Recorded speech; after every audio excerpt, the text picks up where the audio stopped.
berat yang terjadi di masa lalu. Pada awal reformasi, selain menguatkan posisi Komnas HAM, dibentuk juga produk peraturan perundang-undangan tentang HAM, mulai dari TAP MPR, yaitu TAP MPR nomor 17 tahun 98, kemudian TAP MPR nomor 6 tahun 2000 tentang persatuan dan kesatuan bangsa, lalu ada dua undang-undang, yaitu Undang-Undang nomor 39 tahun 1999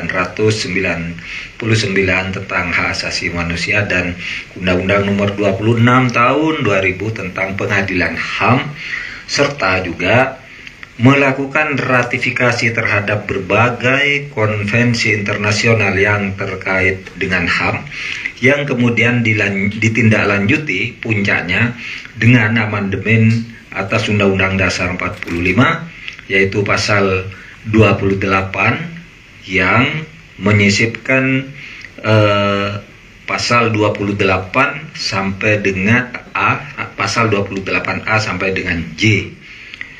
Kemudian peraturan perundang-undangan telah menggariskan bahwa penyelesaian pelanggaran HAM yang berat di masa lalu dapat dilakukan melalui mekanisme yudisial dan non-yudisial.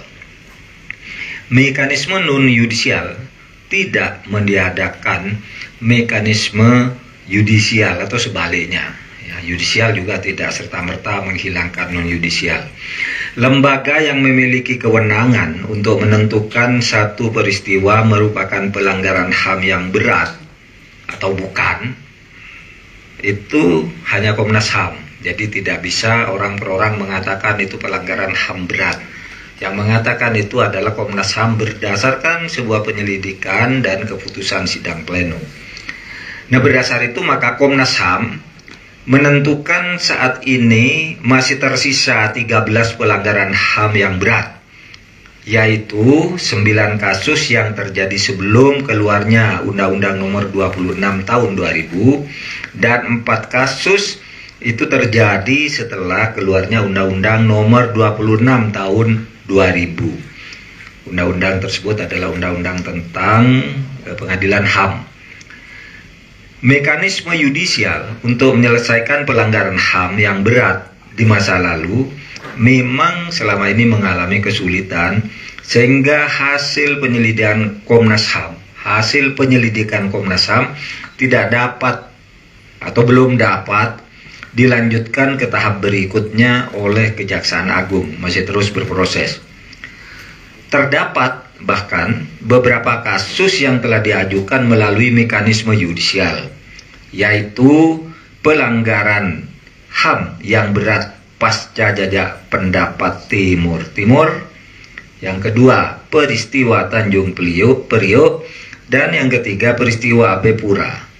Peristiwa AP Pura sendiri terjadi setelah berlakunya Undang-Undang nomor 26 tahun 2000. Jadi yang dibawa ke pengadilan itu sudah ada 3 kasus pelanggaran HAM dari yang seluruhnya yang direkomendasikan oleh Komnas HAM. Undang-Undang Komisi Kebenaran dan Rekonsiliasi sebagai jalan untuk menyelesaikan pelanggaran HAM berat masa lalu melalui KKR di luar secara non yudisial, yaitu Undang-Undang nomor 27 tahun 2004 untuk menyelesaikan mekanisme non yudisial telah dibatalkan oleh Mahkamah Konstitusi dan saat ini sedang dilakukan proses penyusunan RUU KKR yang baru. Bahwa sesuai dengan ketentuan pasal 43 Undang-Undang nomor 26 tahun 2000, kebijakan pemerintah mencakup 3 hal. 1. Terhadap 9 kasus pelanggaran HAM yang berat yang terjadi sebelum Undang-Undang nomor 26 tahun 2000 dan sudah diselidiki oleh Komnas HAM, ini masih menunggu proses pembentukan pengadilan HAM ad hoc. Sedangkan terhadap 4 kasus pelanggaran HAM yang berat yang terjadi setelah Undang-Undang nomor 26 tahun 2000 sedang dalam proses untuk diselesaikan melalui pengadilan HAM yang permanen.